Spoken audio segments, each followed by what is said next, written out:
کیوں بھائی ملک سے باہر کیوں بھجوانا ہے؟ کہتے سر پاکستان میں مستقبل ہی کوئی نہیں ہے، ختم ہو گیا پاکستان کے اندر، there is no future for our children in Pakistan. یہ آپ کا حاضر سروس ریٹائرڈ افسروں کی بات نہیں کر رہا، ان کو تو یہ اس وقت انہوں نے شودر لاٹ سمجھا ہوا ہے، ان سے تو یہ بات چیت بھی نہیں کرتے. اور وہ کہتے ہیں انہوں نے کما لیا، لوٹ ڈال دی، مکان ڈالی ہیں ڈی ایچ اے میں، ہم لوگوں کو سیاپا پڑا ہوا، ہم کہاں سے ڈالیں گے سر؟ اور ہم نے بھی اپنے بچے جو اس وقت سینئر بریگیڈیئر لیول کے اوپر بیٹھے ہوئے، وہ کہتے ہیں یار ساڈا بچہ باہر کر دو، ہمارے بچوں کا مستقبل نہیں ہے ادھر، ہم تو جیسی تیسی کر کے گزار لیں گے لیکن بچوں کا مستقبل نہیں ہے. اور یہ ایک پریولیج لاٹ ہے کریم آپ کے ملک کی، اس کی یہ سوچ ہے اس ملک کے اندر کہ بچے اپنے باہر نکالو، ادھر مستقبل نہیں ہے ہمارے بچوں کا. اور اگر ان کو سر باہر بھجوانا ہے تو ہم نے پھر ظاہری بات ہے کہ کوئی نہ کوئی تو پلاٹ بھی پورے کرنے ہیں، نوکری بھی پوری کرنی ہے. اور یہاں پہ 19-20 بھی اگر ہو جائے تو جناب نوکری خراب ہو جائے تو پلاٹوں کا پرابلم آ جاتا ہے. آپ کو پی ایس ڈائریکٹریٹ کی کلیئرنس کے بغیر آپ اپنے پلاٹ بیچ نہیں سکتے ہیں، اور کریک ڈاؤن آپ کے خلاف ہو جاتا ہے. اور اب تو ریٹائرڈ آفیسرز کے اوپر بھی ایس او پیاں ایشو کر دی گئی ہیں، کیونکہ ریٹائرمنٹ کے فوراً بعد ان کو دوبارہ سے ری امپلائمنٹ چاہیے، نوکری چاہیے. تو وہ تبھی ہو سکتی ہے اگر گڈ بوائے سرٹیفکیٹ ان کو G H Q P S directorate دے گا تو. اور گڈ بوائے سرٹیفکیٹ جو ہے وہ لینے کے لیے، جس طرح علی امین گنڈا پور سویٹ بوائے تھا، یہ بھی سویٹ بوائے سرٹیفکیٹ ہی ہوتا ہے کہ آپ نے کوئی بھی حق سچ بات نہیں کی، اپنے ضمیر کی آواز کی آپ زبان کے اوپر نہیں لائے، سب اچھا ہے، تمام خانے ٹک ہیں، تب آپ جو ہے وہ آپ کا پلاٹ آپ بیچ سکتے ہیں جو آپ کو فوج دے رہی ہے. آپ کو جو فلیٹ دیا ہے وہ بیچ سکتے ہیں. اگر آپ نے گھر بنایا پلاٹ کے اوپر، اس پہ رہنا چاہتے ہیں، دوسرا پلاٹ بیچ کے پہلے پلاٹ پہ گھر بنا لیا ہے. اور اس کے بعد ری امپلائمنٹ کیٹیگری میں آپ کو نوکری بھی چاہیے، کیونکہ کہتے ہیں کہ جی اوورسیز پاکستانیوں کا پیسہ نہیں آ رہا جس طرح پہلے آ رہا تھا. 44% مارکیٹ ڈاؤن ہے ڈی ایچ اے کی. پہلے تو لوشے پروگرام تھے، ہم گھر بناتے تھے 5-5 مرلوں کے پلاٹ پہ، 10-10 مرلوں کے پلاٹ میں، بیریا ٹاؤن کے اوپر بھی بنا لیتے تھے. ابھی وہ بھی تباہ و برباد ہو گیا ہے سر. یہ پراپرٹی ڈیلروں کی سوچ جو ہے، میں آپ کو بتا رہا ہوں، اس وقت جو بن جاتے تھے پراپرٹی ڈیلر، اب تو فوج ہی کے کسی نہ کسی ذیلی ادارے میں یا حکومت کے اندر ہمیں نوکری بھی چاہیے، ری امپلائمنٹ چاہیے، تنخواہ ملے گی تب گزارا چلے گا. یا کوئی چینی کمپنیاں آ کے اسلام آباد کے اندر بیٹھی ہوئی ہیں، کراچی اور لاہور میں بیٹھی ہوئی ہیں، انہوں نے نوکری مل گئی تو کام چلے گا، نہیں تو کام نہیں چلے گا. تو ان کی سوچ عزیزان مگر ان کے اوپر آپ بینک کر کے بیٹھے ہوئے ہیں تو دین پھر تو اللہ ہی حافظ ہے. ان کی سوچ اس وقت اندر کی یہ ہے، اور جو جتنا ہائر ہے اس کو اتنا بڑا انسینٹیو دیا جا رہا ہے.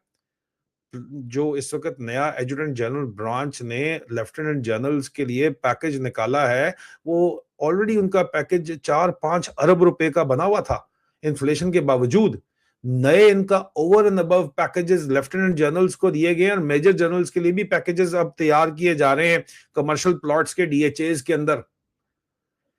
لیکن اگر آپ ضمیر کی آواز سنتے ہیں، آواز حق بلند کرتے ہیں، یا کوئی آپ جو ہے وہ نیشنل انٹرسٹ میں، کیونکہ نیشنل انٹرسٹ ان کے لیے ان کا ذات فوجی انٹرسٹ کو یہ کہتے ہیں پاکستان کا انٹرسٹ یہی ہے جو فوج کا انٹرسٹ ہے. اگر آپ کوئی بات کرنے کی کوشش کرتے ہیں تو تمام چیزیں آپ سے چھین لی جاتی ہیں، ان کے اوپر سینکشن لگ جاتی ہے، ان کو بیچا نہیں جاتا. ڈی ایچ اے کو ایک لیٹر جاتا ہے کہ یہ بھائی پلاٹ کی ٹرانسفر نہیں ہونی، وہ نہیں بیچ سکتا.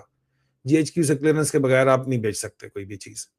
تو اب اس کا لوگوں نے ویسے حل نکالا ہوا ہے، اس کا حل نکالا ہوا ہے. وہ کہتے ہیں جو ہی ملے نا، آپ حاضر سروس ہو، جو ہی پلاٹ ملتا ہے دستی بیچ دو، بیچ کے آپ ایز اے سیولین دوبارہ خرید لو کسی اور جگہ کے اوپر.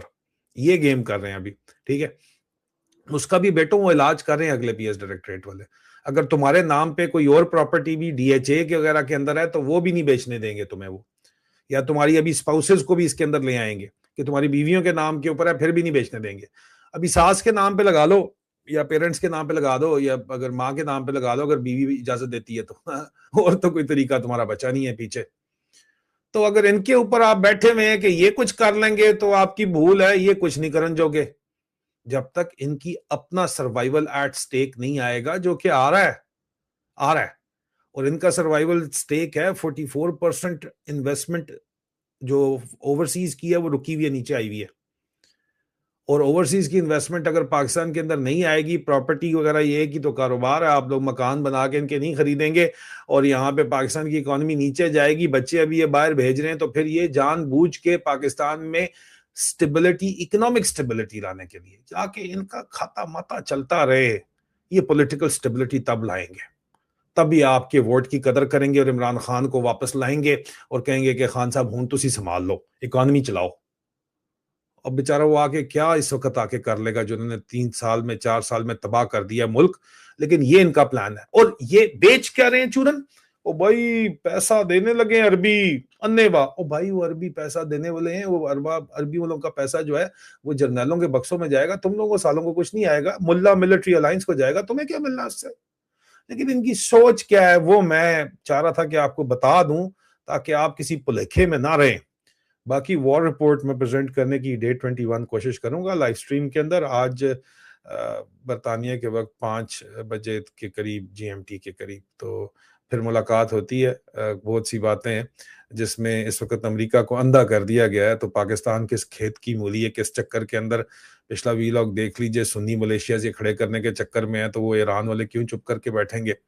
اور موقع آپ دے رہے ہیں ایران کو، ایران کے الائز کو کہ وہ آپ کے ساتھ پنگا کریں، اور اسرائیل بھی خوش ہوگا، اس کو تو کوئی پرابلم نہیں ہے، اس کو تو ہے کہ جناب روگ سٹیٹ پاکستان نے نیوکلیر ویپن رکھے ہوئے ہیں تو ایران سے ہم نمڑ لیں، پھر ان کے پاس آئیں گے، دیکھیں گے کریں گے یا نہیں کریں گے۔ یہ اس لیے اسرائیل کی بوٹ پالش کرنے کے لیے لگے ہوئے ہیں، لیکن بہرحال وہ ایک علیحدہ ٹاپک ہے، اس کے اوپر بھی ہم بات کریں گے۔